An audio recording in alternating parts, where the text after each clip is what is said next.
ओम शांति। ये प्यारे बाप दादा के अव्यक्त रूप से चले हुए महावाक्य। इनकी ओरिजिनल डेट है 19 मार्च 1988। वाणी का सार है, याद में रमणीकता लाने की युक्तियाँ। है ना, कई बच्चे ये प्रश्न पूछते हैं कि हम रोज़ याद तो करते हैं, लेकिन कभी कभी ऐसा लगता है कि एक ही तरीके से याद कर रहे हैं और वो आनंद नहीं आ रहा जो आना चाहिए। तो आज बाबा हमें बताते हैं कि याद को रमणीक कैसे बनाएं। आज विधाता वरदाता बाप अपने मास्टर विधाता वरदाता बच्चों को देख रहे हैं।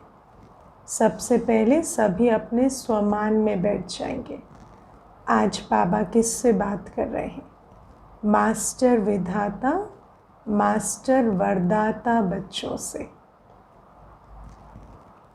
हर एक बच्चा विधाता भी बने हो तो वरदाता भी बने हो, क्योंकि शिव बाबा विधाता वरदाता है और हम बच्चे उन द्वारा सब कुछ सीख रहे हैं। तो हम क्या बन गए हैं? मास्टर विधाता भी और वरदाता भी। साथ साथ बाप दादा देख रहे थे कि बच्चों का मर्तबा कितना महान है। इस संगम युग के ब्राह्मण जीवन का कितना महत्व है। इतने ऊंचे बाप के बच्चे, तो बच्चों का मर्तबा कितना महान हो गया।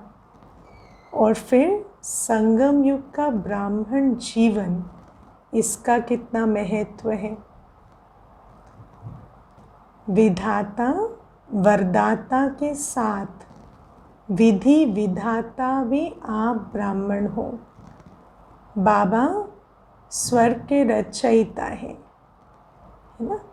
बाबा इस सृष्टि के विधि विधाता हैं।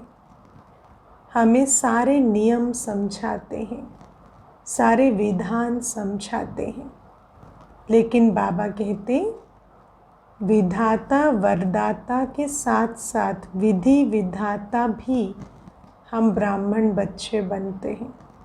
क्योंकि जो भी विधान बाबा हमें समझाते हैं, जितने भी ईश्वरीय लॉज समझाते हैं, उनको प्रैक्टिकल जीवन में लाकर हम भी क्या बन जाते हैं? मास्टर विधि विधाता। क्योंकि प्रैक्टिकल कर्मों में तो हम ब्राह्मण बच्चे ही, पहले ब्रह्मा बाबा लाते हैं, फिर हम ब्राह्मण बच्चे लाते हैं।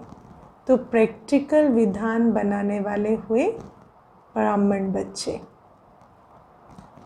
आपकी हर विधि सत्युग में कैसे परिवर्तन होती है, वो पहले सुनाया है। पिछले हफ्ते ही सुना था, है ना। कैसे एक एक कर्म सत्युग का विधान बनाते हैं। इस समय जो एक एक विधि हम अपनाते हैं, वो सत्युग में विधान बन जाती है। इस समय के हर कर्म की विधि भविष्य में चलती ही है, लेकिन द्वापर के बाद भी भक्ति मार्ग में भी इस समय के श्रेष्ठ कर्मों की विधि भक्ति मार्ग की विधि बन जाती है। भक्ति मार्ग में भी जो विधि अपनाई जाती है, उसका फाउंडेशन, उसकी नींव भी कहाँ है? इस संगम युग में जो ब्राह्मण बच्चे जिन विधियों को अपनाते हैं, उस पर आज अच्छे से बाबा उसको एक्सप्लेन भी करेंगे कि भक्ति मार्ग में कौन कौन सी विधियां हैं जिनका जन्म इस ब्राह्मण संगम युगी जीवन में हुआ है। तो पूज्य रूप में भी इस समय की विधि जीवन के श्रेष्ठ विधान के रूप में चलती है। और पुजारी मार्ग अर्थात भक्ति मार्ग में भी आपकी हर विधि नीति व रीति में चलती आती है। तो विधाता वरदाता और विधि विधाता भी हो। आज बाबा हमें इतना ऊंचा स्वमान दे रहे हैं कि श्रीमत पर एक एक विधि जो हम अपना रहे हैं, संगम युगी विधियाँ, संगम युगी ब्राह्मण जीवन में किए गए श्रीमत पर कर्म, आधे कल्प नहीं पूरे कल्प के लिए विधान बना रहे हैं।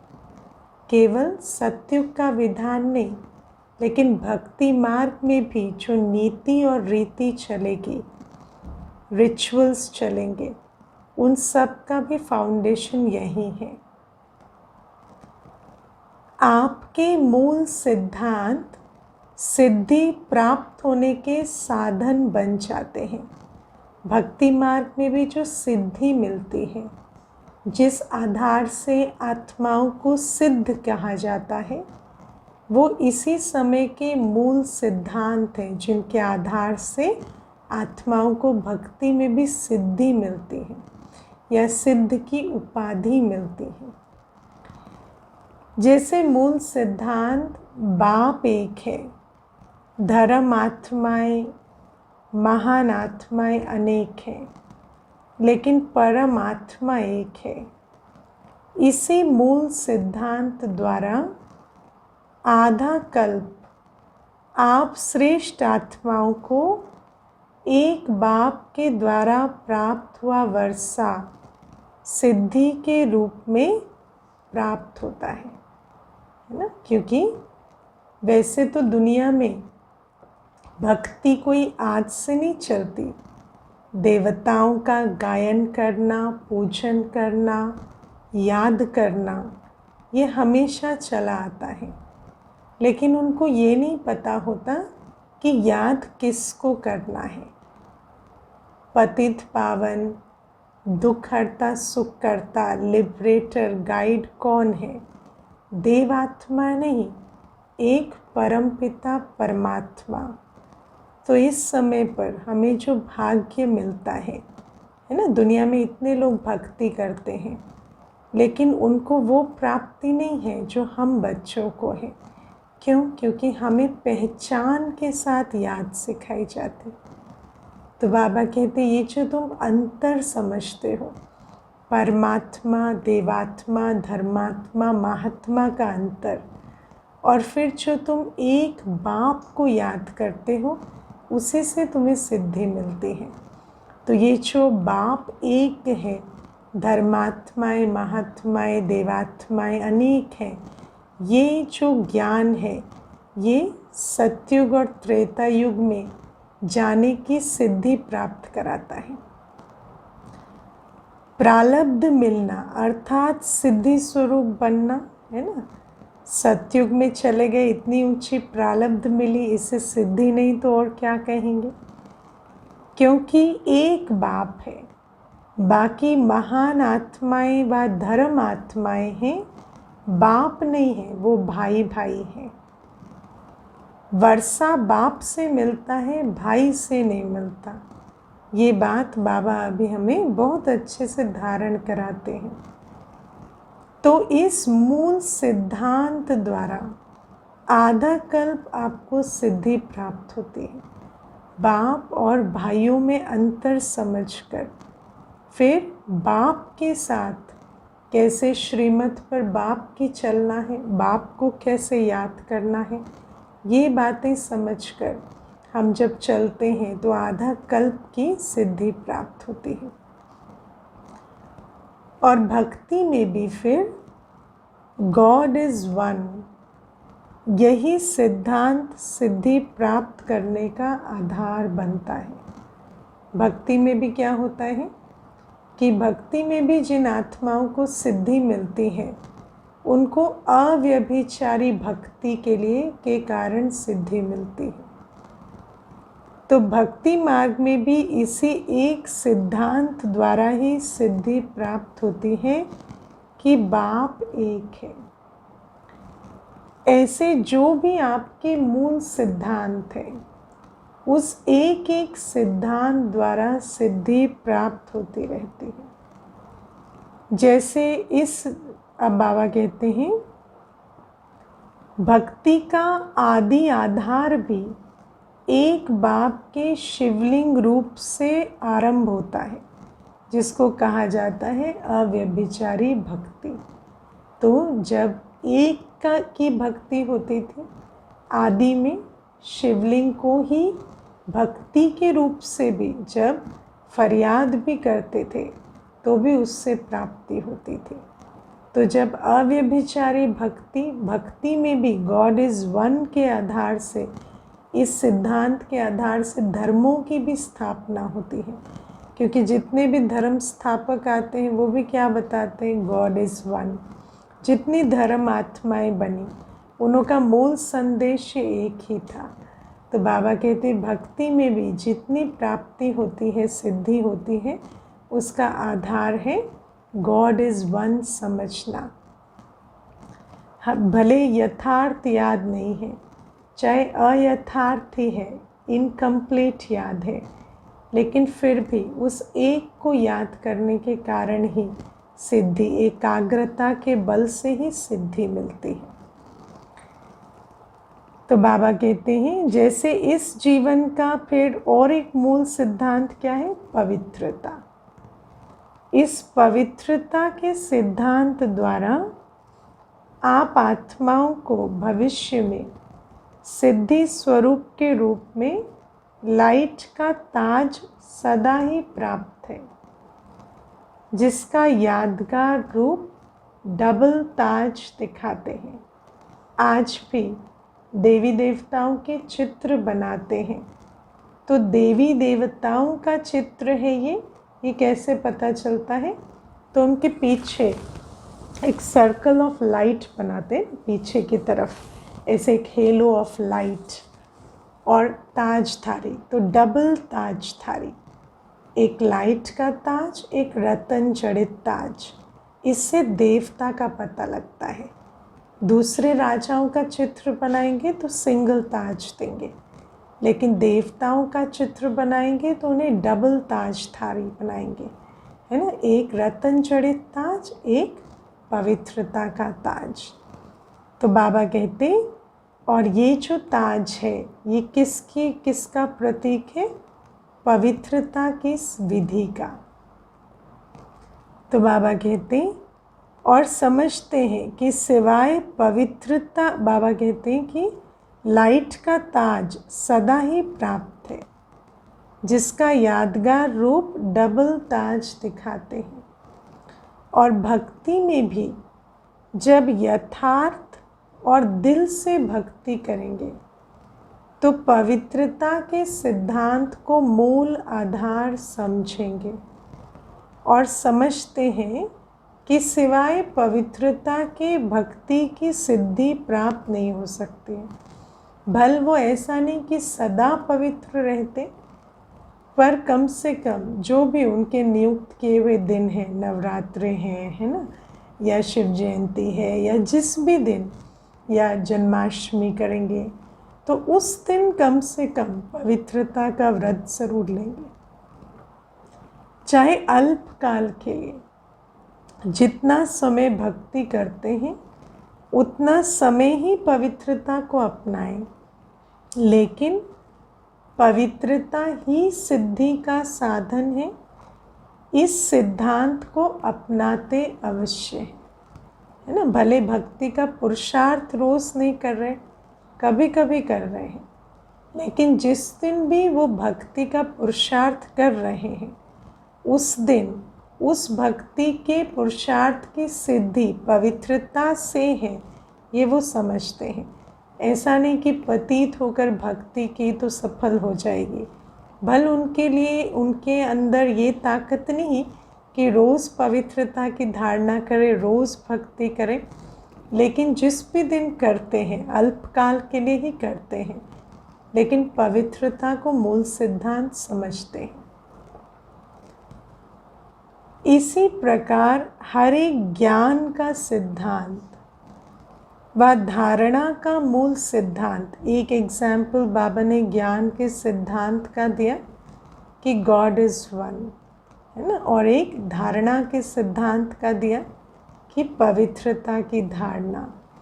ऐसे ही हर एक ज्ञान का सिद्धांत व धारणा का मूल सिद्धांत बुद्धि से सोचो कि हर एक सिद्धांत सिद्धि का साधन कैसे बनता है, कैसे अभी के एक एक ज्ञान का सिद्धांत और एक एक धारणा जो बाबा सिखाते हैं, ये कैसे भक्ति में भी सिद्धि का साधन बनता है।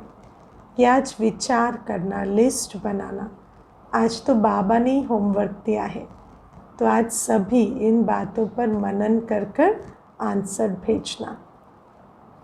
ये मनन करने का काम दे रहे हैं, बाबा ने होमवर्क दिया, जैसे दृष्टांत सुनाया है ना, बाबा ने एग्जाम्पल दिया है कैसे ज्ञान का सिद्धांत और कैसे धारणा का सिद्धांत भक्ति में भी हमें प्राप्ति कराता है।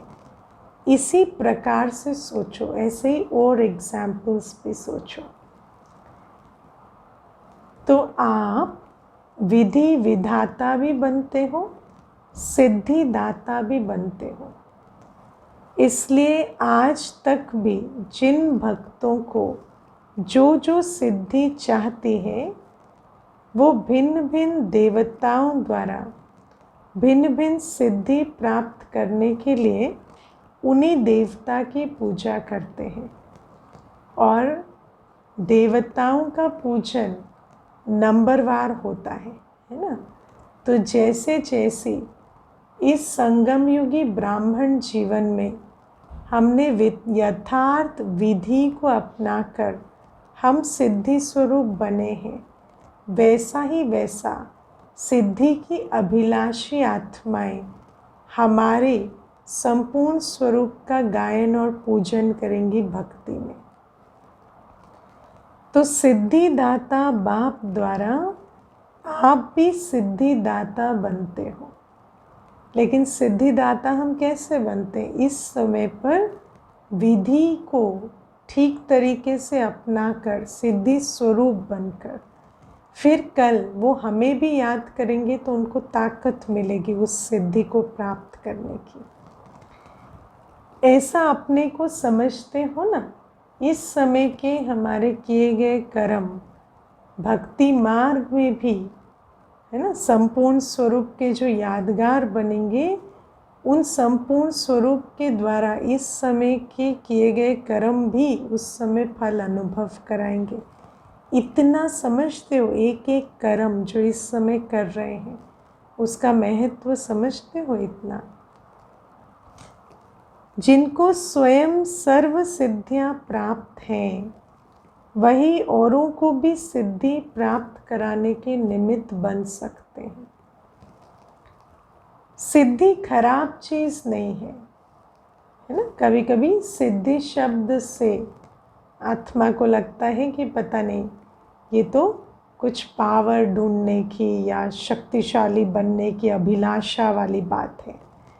लेकिन बाबा कहते सिद्धि कोई खराब चीज़ नहीं है, क्योंकि आपकी रिद्धि सिद्धि नहीं है, हमारी तो पवित्र श्रेष्ठ सत्य विधियों के द्वारा सिद्धि। तो हमारी कोई रिद्धि सिद्धि नहीं है। रिद्धि सिद्धि किसे कहते हैं? जो सिद्धि प्राप्ति की अभिलाषा से कई प्रकार के, है ना, यंत्र अपनाते हैं, कुछ और करते हैं और सिद्धि प्राप्त करते हैं। यहाँ तो बाबा हमें सत्य श्रेष्ठ सिद्धांत समझा रहे हैं।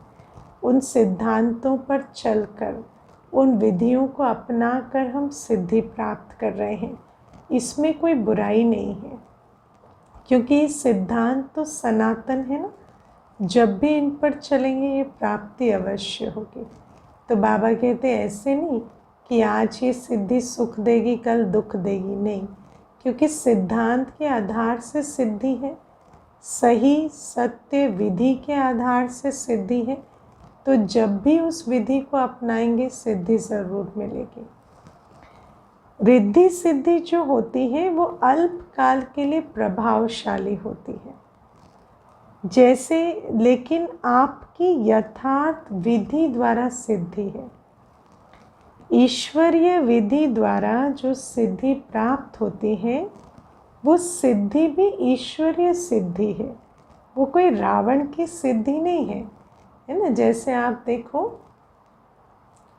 गुणों का, शक्तियों का, ज्ञान की पॉइंट का बाबा जो हमें धारणा सिखलाते हैं, उस सब के अंदर बल समाया हुआ है।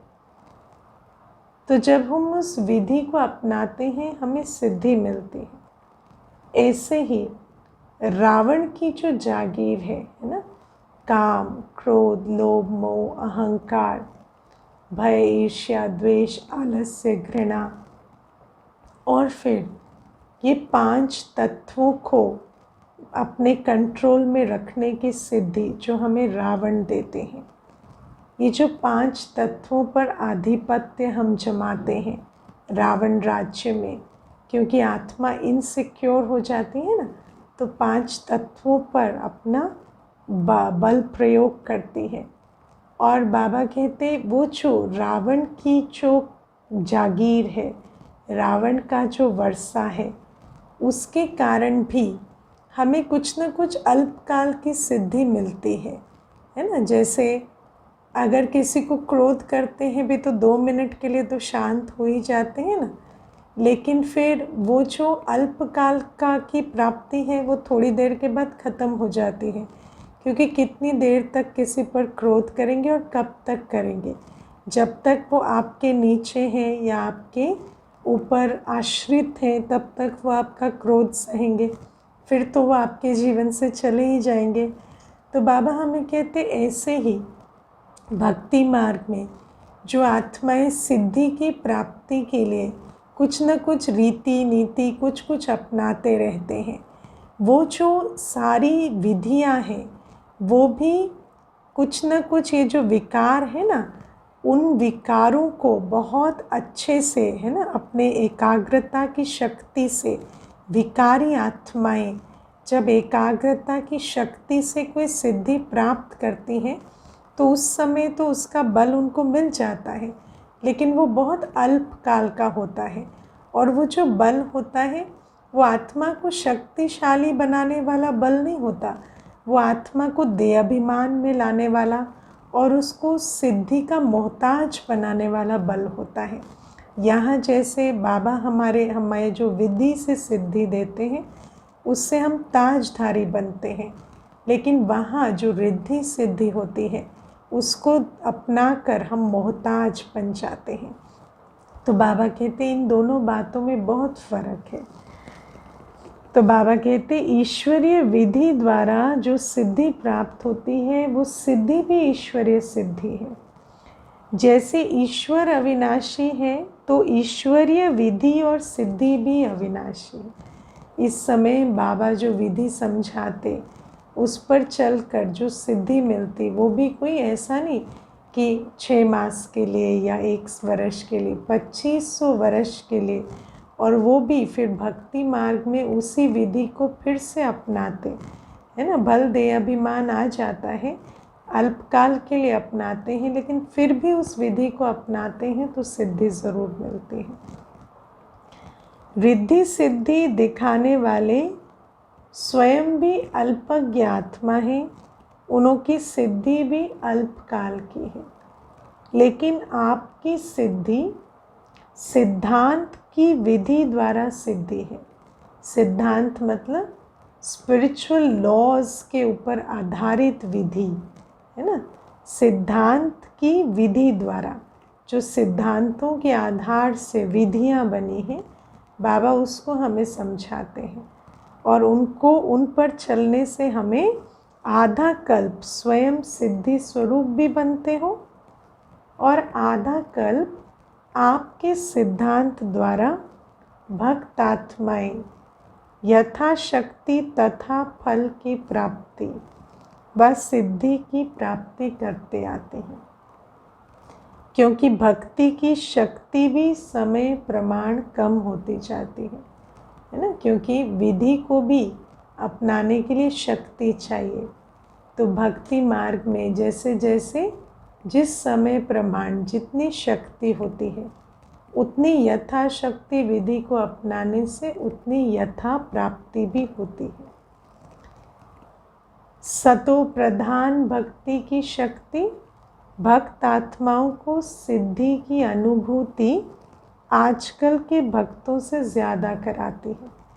जब आत्मा सतो प्रधान भक्ति की स्टेज में थी, है ना, आत्मा तो सतो प्रधान से सतो से रजो में आ गई, लेकिन रजो प्रधान अवस्था में भी जब सतो प्रधान भक्ति होती थी, उस समय पर जो भक्ति की प्राप्ति होती थी वो आज से ज़्यादा है, क्योंकि आत्मा की शक्ति के प्रमाण विधि की भी यथार्थता होती है।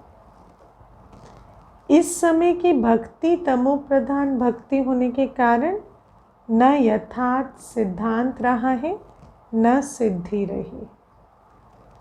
तो इतना नशा रहता है कि हम कौन हैं।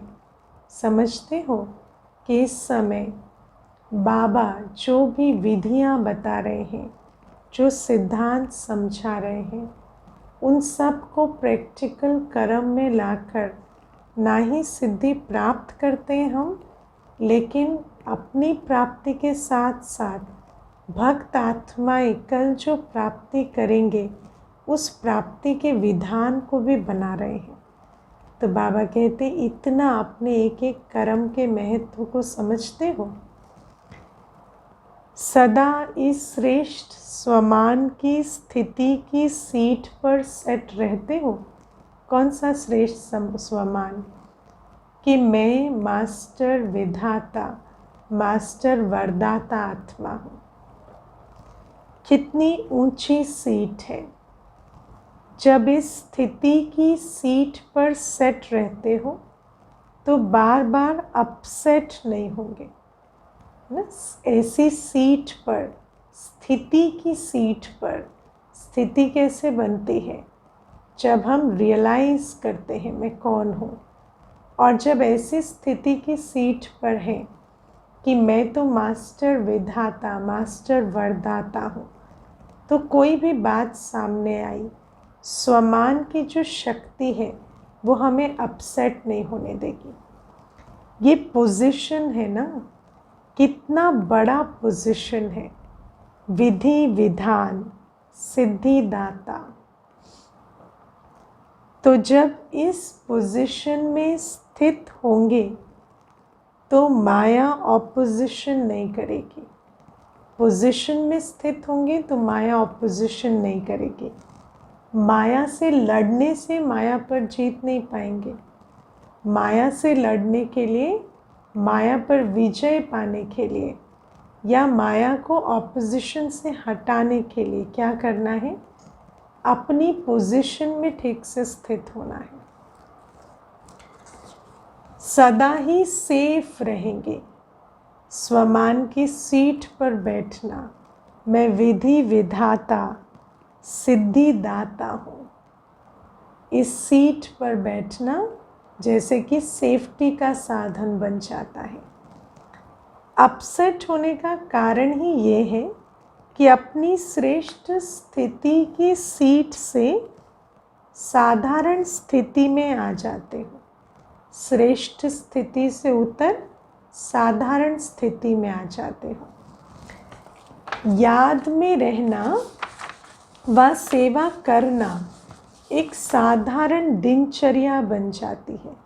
याद में भी रह रहे हैं, सेवा भी कर रहे हैं, लेकिन सब कुछ करते जो स्थिति है वो साधारण बन गई है।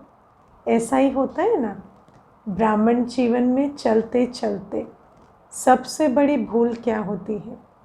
देखो, हमने द्वापर युग से तो कई भूलें की, लेकिन ब्राह्मण जीवन में जो मुख्य भूल है वो ये है कि इतने ऊंचे बाबा का बनकर, इतना ऊंचा संगम युगी जीवन पाकर, इतना ऊंचा भविष्य का अधिकारी बनकर हम अपने को साधारण स्थिति में समझ लें। साधारणता संगम युग की सबसे बड़ी भूल है। जब श्रेष्ठता भूल जाती है, साधारणता आ जाती है, तो दिव्य अलौकिक कर्म जो हो सकते थे वो साधारण कर्म बन जाते हैं। याद भी कर रहे हैं, सेवा भी कर रहे हैं, है ना, ईश्वर के घर में सेवा कर रहे हैं, है ना, ऐसे स्थान पर सेवा कर रहे हैं जहाँ से अनेकों का भाग्य बनता है, लेकिन स्वमान ही नहीं है, साधारण समझ कर रहे हैं। तो जो दिव्य अलौकिक कर्म है उनकी भी स्वयं को ऐसे ही प्राप्ति होती है जैसे वो साधारण कर्म। और फिर बाबा कहते स्थिति की सीट पर नहीं है तो बार बार छोटी छोटी बातों में अपसेट भी होते रहेंगे, माया भी खूब ऑपोजिशन करेगी। लेकिन याद में बैठते हो, बाबा कहते याद और सेवा कितना ऊंच कर्तव्य, उसको करते समय क्या करना है, स्वमान की सीट का ध्यान रखना है। याद में बैठते हो तो अपने कोई ना कोई श्रेष्ठ स्वमान की सीट पर बैठो। सिर्फ ऐसे नहीं कि याद के स्थान पर, चाहे योग के कमरे में, चाहे बाबा के कमरे में बेड से उठकर बैठ गए, है ना, उठा और बस स्थान बदल दिया, स्थिति नहीं बदली, बस सारे दिन में जाकर बैठ गए ना, कहीं से भी निकले, घुस गए बाबा कमरे में बैठ गए। लेकिन जैसे शरीर को योग्य स्थान देते हो, शरीर के स्थान का तो महत्व समझते हो कि बेडरूम से निकलकर बाबा कमरे में बैठ के योग करना है, वैसे ही पहले बुद्धि को स्थिति का ध्यान दो, स्थान दो। शरीर को जैसे बाबा कमरे का स्थान देते हो, ऐसे बुद्धि को भी स्थिति का स्थान दो। बुद्धि को ऊंच स्वमान की स्थिति की सीट पर सेट करो। पहले ये चेक करो कि बुद्धि को स्थान ठीक दिया है, तो ईश्वरीय नशा सीट से स्वतः ही आता है ना। जैसे दुनिया में भी कोई कुर्सी पर बैठते हैं तो उससे नशा आता है ना, ऐसे ही जब बुद्धि ठीक स्वमान की सीट पर बैठी है तो कुर्सी का नशा, इस बुद्धि की कुर्सी का नशा, ईश्वरीय नशा बहुत अच्छा आता है। आजकल भी कुर्सी का नशा कहते हैं ना, आपका तो श्रेष्ठ स्थिति का आसन है। समझ आई बात? कई बार जब योग सीखने आते हैं, नए आत्माएं आते हैं, नए बच्चे बाबा के घर में, तो बहुत दिनों तक पूछते रहते हैं कहाँ बैठ के योग करना है, कैसे बैठ के करना है ना। ये सवाल बहुत पूछते हैं। सब समझते हैं भक्ति में भी कि बैठक बहुत इम्पोर्टेंट है, लेकिन बाबा कहते जो बात यहाँ राजयोगी को समझनी है वो क्या, कि सबसे पहली बात है योग किसे करना है, शरीर को नहीं, आत्मा को। हाँ, आत्मा योग में रहे इसके लिए शरीर भी कंफर्टेबल हो, ठीक है, लेकिन योग तो आत्मा को लगाना है ना। तो आत्मा कैसे बैठी है, बुद्धि कौन से स्वमान की सीट पर बैठी है या साधारण स्थिति में है, ये मायने रखता है अच्छे योग के लिए। तो श्रेष्ठ स्थिति के आसन पर बैठना है। कभी मास्टर बीज रूप की स्थिति के आसन पर सीट पर सेट हो जाओ, कभी अव्यक्त फरिश्ते की सीट पर सेट हो जाओ, कभी विश्व कल्याणकारी स्थिति की सीट पर सेट हो जाओ।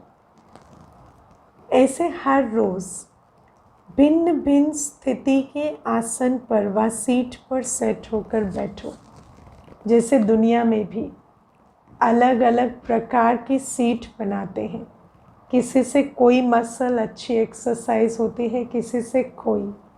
ऐसे ही बाबा कहते हैं जितने बाबा ने हमें श्रेष्ठ स्वमान दिए हैं, आज भी बाबा ने 3 स्वमान तो बताए। एक पहले ही बता चुके, पहले तो है ना, मास्टर विधाता, मास्टर वरदाता, सिद्धिदाता, और अब बताते बाबा मास्टर बीज रूप, अव्यक्त फरिश्ता, विश्व कल्याणकारी स्थिति। तो बाबा कहते ऐसे अलग अलग आसन पर बैठो। तो बुद्धि जब अलग अलग आसन पर बैठेगी ना, तो आत्मा की एक्सरसाइज भी अलग अलग प्रकार की होगी, और इस योग से आत्मा को अलग अलग गुणों, अलग अलग शक्तियों का भी अनुभव होगा, और फिर उस आत्मिक स्थिति से विश्व को भी अलग अलग प्रकार का लाभ मिलेगा। अगर किसी को भी सीट सेट नहीं होती है तो हलचल करते हैं ना, कभी ऐसे करेंगे कभी ऐसे करेंगे, तो ये बुद्धि भी हलचल में तब आती है जब सीट पर सेट नहीं होते हैं। जानते तो सब हैं कि हम ये हैं। अभी स्वमानों की लिस्ट निकालने के लिए बोलो, सब होशियार हैं, ज्ञान सागर के बच्चे हैं ना। लेकिन बाबा कहते नॉलेजफुल हैं पर पावरफुल क्यों नहीं बन रहे? क्योंकि जो विधि जानते हैं उसको अपना नहीं रहे। अगर अभी ये पूछें कि आप कौन हैं, तो लंबी लिस्ट अच्छी निकल जाएगी। लेकिन हर समय जो जानते हो वो अपने को मानो भी। थ्योरी में तो जानते हो, लेकिन जो जानते हैं वो हमारी चेतना का हिस्सा बने। मान कर बैठे कि मैं सचमुच मास्टर विश्व कल्याणकारी हूँ। सिर्फ जानो नहीं, मानो। क्योंकि जानने से सूक्ष्म में खुशी तो रहती है, हाँ मैं ये हूँ, लेकिन मानने से शक्ति आती है। क्यों? क्योंकि मानने से चलना आसान हो जाता है। एक तो मानने से बुद्धि में धारणा होती है, दूसरा मानने से उस पर चलना आसान हो जाता है। मानने से शक्ति आती है, और मानकर चलने से नशा रहता है ना। देखो, जानते हैं तो थोड़ी खुशी होती है। कितनी सुंदर बात आज बाबा बता रहे। जाना कि मैं आत्मा हूँ, मैं मास्टर बीज रूप हूँ, जाना खुशी होगी। माना मतलब उस स्थिति की सीट पर सेट होकर बैठे तो शक्ति मिलेगी।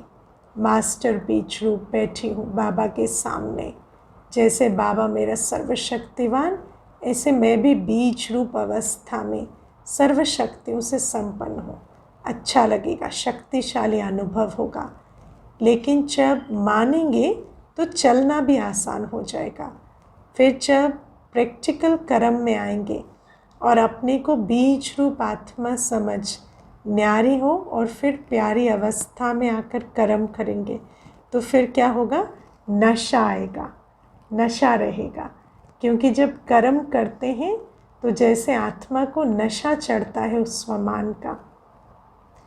जैसे कोई भी पोजीशन वाले जब सीट पर सेट होते हैं तो खुशी होगी, लेकिन शक्ति नहीं होगी, है ना। सीट पर सेट होते हैं तो खुशी होगी, शक्ति नहीं होगी। लेकिन कुर्सी पे बैठने से तो खुशी होगी ना, शक्ति तो नहीं मिलेगी। लेकिन जब उस सीट पर बैठकर कर्म करते हैं तो शक्ति मिलेगी। तो जानते हो, लेकिन मान कर चलो, और बार बार अपने से पूछो, है ना। जैसे स्थूल कुर्सी पर भी बैठा, अच्छा लगा, लेकिन फिर बैठकर जब सोचे, अच्छा मैं तो IAS हूँ, मैं तो इतना बड़ा अधिकारी हूँ, मान कर चलता है तो नशा, खुशी होती, शक्ति मिलती है। तो बाबा कहते, और बार बार अपने से पूछो, चेक करो कि सीट पर सेट हूँ या साधारण स्थिति में नीचे आ गया हूँ। जो औरों को सिद्धि देने वाले हैं वो स्वयं हर संकल्प में, हर कर्म में सिद्धि स्वरूप अवश्य होंगे, दाता होंगे, है ना। दूसरों को सिद्धि देने वाले अगर खुद की पोजीशन मेंटेन नहीं करेंगे, स्वयं सदा सिद्धि स्वरूप दाता नहीं बनेंगे, तो इतनी आत्माएं जो पुकार रही हैं, अभिलाषी बनकर बैठे हैं, उनकी आस कैसे पूरी करेंगे। सिद्धिदाता कभी ये सोच भी नहीं सकते कि जितना पुरुषार्थ करते हैं व मेहनत करते हैं इतनी सिद्धि दिखाई नहीं देती, व जितना याद में अभ्यास करते हैं उतनी सिद्धि नहीं अनुभव होती। इससे सिद्ध है कि सीट पर सेट होने की विधि यथार्थ नहीं है ना। बाबा कहते ये जो विधि है कि सीट पर सेट होकर अलौकिक कर्म करने से हम केवल सतयुगी सिद्धि प्राप्त नहीं करते, लेकिन द्वापर युग से सिद्धि दाता भी बन जाते हैं। बाबा कहते हैं ये विधान इतना पक्का है कि अगर कोई कहे कि मैं याद करता हूँ पर बल नहीं भरता, तो बाबा कहते फिर चेक करो कि यथार्थ याद है, सीट पर सेट होकर कर रहे हैं, या ये कमी क्यों आ रही है, क्योंकि विधि तो फुल प्रूफ है। रमणीक ज्ञान है। रमणीक अनुभव स्वतः ही सुस्ती को भगा देता है ना। किसी को सुस्ती आ रही है, ज्ञान का मनन चिंतन करेंगे, बुद्धि के कपाट खुल जाएंगे, खुशी ही खुशी दौड़ी चली आएगी। ये तो कई कहते हैं ना वैसे नींद नहीं आएगी, लेकिन योग में नींद अवश्य आएगी। अब देखो, एक तो बाबा ने समझाया कि योग में रमणीकता का अनुभव क्यों नहीं होता, क्योंकि अलग अलग सीट पर बैठकर, है ना, स्थिति की सीट को सेट नहीं करते। अब दूसरी बात बाबा कहते योग में नींद क्यों आती है। बाबा कहते ये क्यों होता है, ऐसी बात नहीं कि थकावट है, थकावट तो शरीर की है, लेकिन थकावट के कारण नींद आती है ऐसा नहीं, क्योंकि इतने थके हुए नहीं है कि कोई और काम ना कर सके, बस योग में नींद आती है। लेकिन रमणीक रीति से और नेचुरल रूप से बुद्धि को सीट पर सेट नहीं करते हो। एक तो नेचुरल रूप से बुद्धि स्वमान की सीट पर हो, दूसरा रमणीक रीति से कभी किसी स्वमान पर कभी किसी स्वमान में सेट होना है। तो सिर्फ एक रूप से नहीं, लेकिन वैरायटी रूप से सेट करो। वही चीज़ अगर वैरायटी रूप से परिवर्तन कर यूज़ करते हो तो दिल खुश होती है ना। वही आलू है ना, रोज़ आलू खाते हैं, विचार करना हम कितना आलू खाते हैं, लेकिन अलग अलग कॉम्बिनेशन में यूज़ करते हैं, अलग अलग प्रकार की रेसिपी बनाते हैं, तो वही आलू इतना रमणीक लगता है। तो बाबा कहते ऐसे ही वही याद है, लेकिन जब एक स्थिति के आसन पर, कभी दूसरी स्थिति के आसन पर, है ना, कभी कोई पोजीशन पर ऐसे करें तो बड़ा रमणीक लगेगा। चाहे बढ़िया चीज़ हो, लेकिन अगर एक ही चीज़ बार बार खाते रहो, देखते रहो, तो क्या होगा। ऐसे बीज रूप बनो, बीज रूप ही बनना है ना। देखो आज बाबा एक बीज रूप की कितनी वैरायटी बताते हैं। बीज रूप बने, लेकिन कभी लाइट हाउस के ऊपर में, कभी माइट हाउस के ऊपर में, कभी वृक्ष के ऊपर बीज के रूप में, कभी सृष्टि चक्र के ऊपर टॉप पर खड़े होकर सभी को शक्ति दो। अलग अलग पोजीशन पर अपने आप को खड़ा करो। जो भिन्न भिन्न टाइटल्स में मिलते हैं, वो रोज़ भिन्न भिन्न टाइटल अनुभव करो। कभी नूरे रतन बन बाप के नैनों में समाया हुआ हो, इस स्वरूप की अनुभूति करो। कभी मस्तक मणि बन, कभी तख्त नशीन बन, भिन्न भिन्न स्वरूपों का अनुभव करो। वैरायटी करो तो रमणीकता आएगी। बाप दादा रोज मुरली में भिन्न भिन्न टाइटल देते हैं। क्यों देते हैं? हाँ, 3 पेज की मुरली, इतने सारे सम्मान देते हैं। बाबा क्यों देते हैं? उसी सीट पर सेट हो जाओ, रोज़ की मुरली से ही सम्मान ले लो और सिर्फ बीच बीच में चेक करो। एक दिन का एक स्वमान, एक सीट, और बीच बीच में बस चेक करो उतर तो नहीं गए सीट से। पहले भी सुनाया था कि ये भूल जाते हो, 6 घंटे 8 घंटे बीत जाते हैं, फिर सोचते हो, इसलिए उदास हो जाते हो कि आधा दिन तो चला गया। चेक नहीं करते बीच बीच में, ट्रैफिक कंट्रोल का टाइम ऑब्जर्व नहीं करते, तो फिर 6-8 घंटे साधारण रीति से बीत गए, उसके बोझ भी चढ़ गया, और उसके बाद पछतावे में चले जाते हैं कि इतना समय तो वेस्ट हो गया। नेचुरल अभ्यास हो जाए, करते करते तो नेचुरल बनेगा ना, तो पहले तो प्रैक्टिस करनी है, फिर नेचुरल अभ्यास हो जाएगा। तभी विधि विधाता व सिद्धिदाता बन विश्व की आत्माओं का कल्याण कर सकेंगे। समझा? अच्छा, आज मधुबन वालों का दिन है। डबल विदेशी अपने समय का चांस दे रहे हैं, क्योंकि मधुबन निवासियों को देखकर खुश होते हैं, है ना। डबल विदेशियों ने अपने टर्न में भी मधुबन वालों को चांस दिया है, क्योंकि मधुबन वाले तो सबको प्यारे लगते हैं। मधुबन वाले कहते महिमा नहीं करो, महिमा बहुत सुनी है, महिमा सुनते ही महान बन रहे हैं। बाबा कहते बाप दादा से महिमा सुनते हैं तो महान बन रहे हैं, क्योंकि महिमा होती है तो स्वयं को भी स्मृति आती है, मैं कौन हूँ, क्योंकि ये महिमा ही ढाल बन जाती है ना। जब भी स्थिति साधारण होने लगती है तो ये महिमा याद आती है, तो फिर से जैसे उस माया के ऑपोजिशन से ढाल बन जाती है महिमा।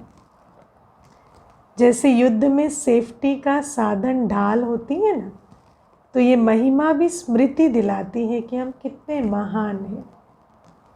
मधुबन सिर्फ मधुबन नहीं है, लेकिन मधुबन है विश्व की स्टेज। जैसे स्टेज पर कुछ हो रहा हो तो नीचे सबको दिखाई देता है, ऐसे मधुबन स्थिति में भी विश्व की स्टेज है, और कर्मों में भी। मधुबन वाले जो करते हैं विश्व उसको कॉपी करता है। और फिर मधुबन, क्योंकि मधुबन भी सेंट्रल लाइट हाउस है, तो वहाँ जो स्थिति रहती है उस प्रकार से हर एक को दिशा भी मिलती है। मधुबन में रहना अर्थात विश्व की स्टेज पर रहना। तो जो स्टेज पर रहता है वो कितना अटेंशन से रहता है। साधारण रीति से तो कोई किसी भी स्थान पर रहता है ना तो इतना अटेंशन नहीं देता, लेकिन जब स्टेज पर आ जाएंगे तो हर समय हर कर्म पर इतना ही अटेंशन होगा। तो मधुबन विश्व की स्टेज है ना। यहाँ का हर कर्म विश्व की सब आत्माओं को दिशा देता है, प्रेरणा देता है, शक्ति भरता है। चारों ओर की नज़र मधुबन के ऊपर ही है। वैसे भी सबका अटेंशन स्टेज की तरफ जाता है ना, तो मधुबन निवासी सदा विश्व की स्टेज पर स्थित है। साथ साथ मधुबन एक विचित्र गुंबज है ना। और आज बाबा गुंबज का बहुत अच्छा एग्जाम्पल दे रहे हैं। अब गुंबज में क्या होता है, आवाज़ गूंजती है, लेकिन वहाँ जो आवाज़ गूंजती है वो तो अंदर तक ही सीमित रह जाती है। लेकिन बाबा कहते हैं मधुबन में जो संकल्पों, बोल और कर्म का आवाज़ होता, उसकी जो गूंज है वो पूरे विश्व में फैलती है। गुंबज जो होते हैं उसका आवाज़ तो अपने तक ही आता है, लेकिन मधुबन ऐसा विचित्र गुंबज है जो मधुबन का ज़रा सा आवाज़ विश्व तक चला जाता है। जैसे आजकल के पुराने ज़माने में कई ऐसे स्थान निशानी मात्र हैं जो एक दीवार को अगर ऐसे हाथ लगाएंगे ना, वह आवाज़ करेंगे तो 10 दीवारों में वो आवाज़ आएगा। ऐसे आर्किटेक्चर बने हुए हैं और ऐसे ही सुनाई देगा जैसे इस दीवार को कोई हिला रहा है और या आवाज़ आ रहा है, ऐसा लगेगा यहीं से आ रहा है।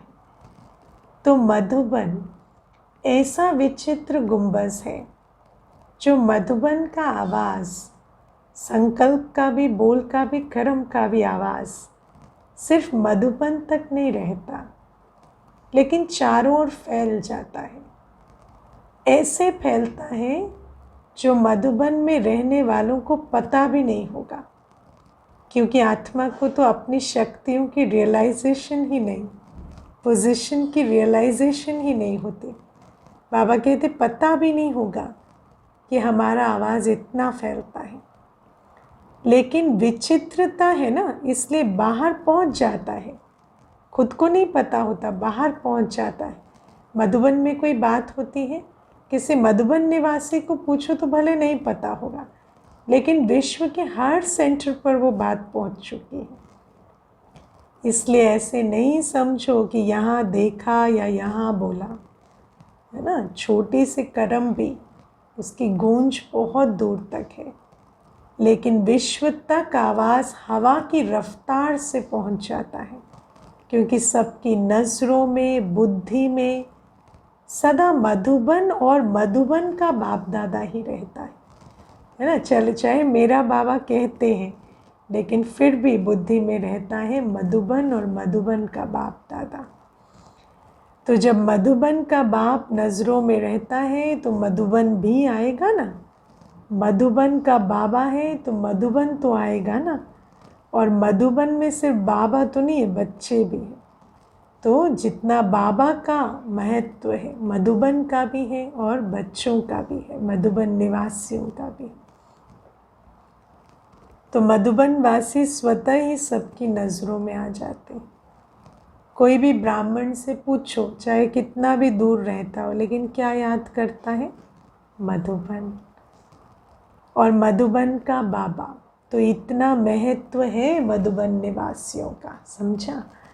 आज बाबा हर आत्मा को उसके स्वमान में स्थित कर रहे हैं, है ना। अच्छा, पर्सनल मुलाकात है। पहली पॉइंट, स्वयं को कर्म योगी श्रेष्ठ आत्मा अनुभव करते हो। कर्म योगी आत्मा सदा कर्म का प्रत्यक्ष फल स्वतः ही अनुभव करती है। कर्मयोगी कैसे बनना है वो तो सबको पता है। अब हम कर्मयोगी श्रेष्ठ आत्मा है या नहीं, वो चेक कैसे करें? तो यदि हम कर्मयोगी हैं तो हर घड़ी हमें कर्म का प्रत्यक्ष फल, खुशी और शक्ति, ये अनुभव होगा। तो कर्मयोगी आत्मा अर्थात प्रत्यक्ष फल, खुशी और शक्ति अनुभव करने वाली आत्मा। बाप सदा बच्चों को प्रत्यक्ष फल प्राप्त कराने वाले हैं। सदा बाबा से योग युक्त होकर कुछ भी कर रहे हैं तो सदा खुशी और शक्ति के अनुभव में स्थित रहें। अभी अभी कर्म किया, कर्म करते खुशी का और शक्ति का अनुभव किया, तो ऐसी कर्मयोगी आत्मा हूँ। इसी स्मृति से आगे बढ़ते रहो। कर्मयोगी आत्मा को कर्म के भविष्य फल का वेट नहीं करना पड़ता। कर्म करते ही उसको जैसे फल मिलता जा रहा है, खुशी और शक्ति का फल साथ साथ मिलता जाता है। दूसरी पॉइंट, बेहद की सेवा करने से बेहद की खुशी का स्वतः ही अनुभव होता है। नेचुरल रूप से बेहद की खुशी अनुभव होती है, क्योंकि उसी समय श्वास, संकल्प, तन मन धन से बेहद की सेवा कर रहे हैं। बेहद का बाप बेहद का अधिकारी बनाते हैं। सेवा किसे कहते हैं? जो बेहद बाबा की श्रीमत पर करते हैं। तो बेहद का बाबा की श्रीमत मानी तो बेहद की खुशी का अधिकारी बने। बेहद सेवा का फल, बेहद का राज्य भाग्य स्वतः ही प्राप्त होता है।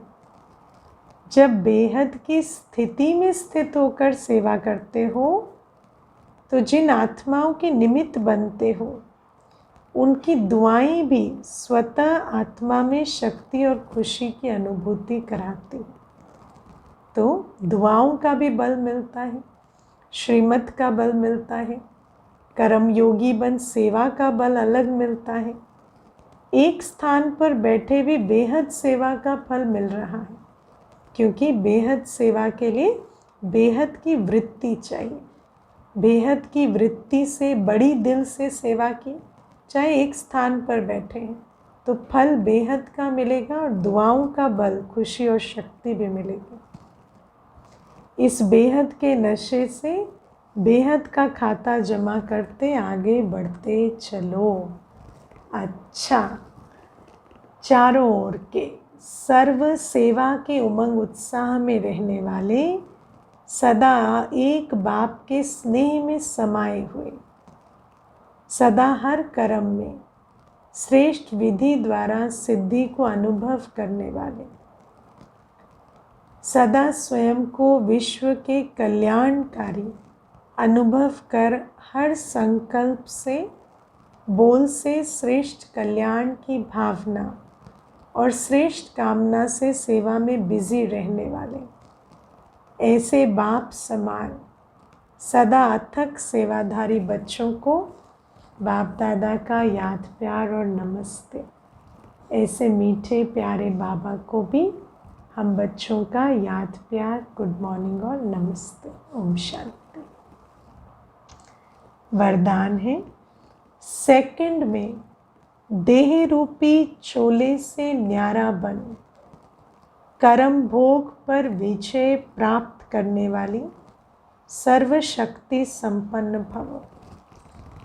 बाबा कहते, कोई कर्म भोग का पेपर आया, शरीर की बहुत भोगना का पाठ चल रहा है, लेकिन आत्मा, जो शक्तिशाली आत्मा है ना, वो उस समय क्या करेगी, अशरीरीपन का जो पहले अभ्यास किया है उसको अप्लाई करेगी और शरीर से न्यारी होकर शरीर की उस कर्म भोगना को पार कर देगी। आत्मा बिल्कुल अनटच्ड रहेगी, आत्मा को कोई दुख पीड़ा का अनुभव नहीं होगा। अशरीरी आत्मा होकर शरीर को जो कर्म भोग का हिसाब किताब चुक्त करना है वो हो जाएगा और आत्मा न्यारी प्यारी रहकर फिर जैसे ही हिसाब किताब पूरा हुआ फिर अपनी स्थिति में वापस। ये जो अभ्यास है ये दादियों के जीवन में प्रैक्टिकल देखने में आया और आज बाबा वो जो सभी वंडर खाते हैं ना कि इतने शारीरिक कष्ट, इतने कर्म भोग को कैसे पार किया, उसका हमें सीक्रेट बताते हैं। जब कर्म भोग का जोर होता है, कर्मेंद्रियां कर्म भोग के वश अपनी तरफ आकर्षित करती है ना, देह इसके भान से न्यारे नहीं हो पाते, इतनी कर्मेंद्रियों की खींच होती है, अर्थात जिस समय बहुत दर्द हो रहा है, ऐसे समय पर कर्म भोग को कर्म योग में परिवर्तन करने वाले साक्षी हो, कर्मेंद्रियों से भोगने वाले ही, मैं आत्मा साक्षी हूँ, लेकिन कब होगा, जब अशरीरीपन का बहुत अभ्यास किया होगा। इन्हीं आत्माओं को कहेंगे सर्वशक्ति संपन्न अष्टरत्न विजयी आत्माएं। इसके लिए बहुत समय का देह रूपी चोले से न्यारा बनने का अभ्यास हो। ये वस्त्र दुनिया की व माया की आकर्षण में टाइट अर्थात खींचा हुआ ना हो, तब सहज उतरेगा। देह और देह की दुनिया के आकर्षण से न्यारी में आत्मा, तब कर्म भोग के वश जब शरीर बहुत खींच रहा है अपनी तरफ, तब भी आत्मा न्यारी हो सके। स्लोगन है, सर्व का मान प्राप्त करने के लिए निर्माण चित्त बनो। बहुत निर्माण चित्त, हम्बल। निर्माणता महानता की निशानी। कहते हैं ना, लदा हुआ पेड़ झुक कर रहता है। तो जो महान आत्माएं हैं वो सदा निर्माण चित्त रहती हैं। मामा, बाबा, दादियाँ कितने निर्माण चित्त रहे, और ऐसे जो निर्माण चित्त होते हैं उनके लिए सर्व के दिल से मान सदा ही प्रस्तुत होता है। ओम शांति।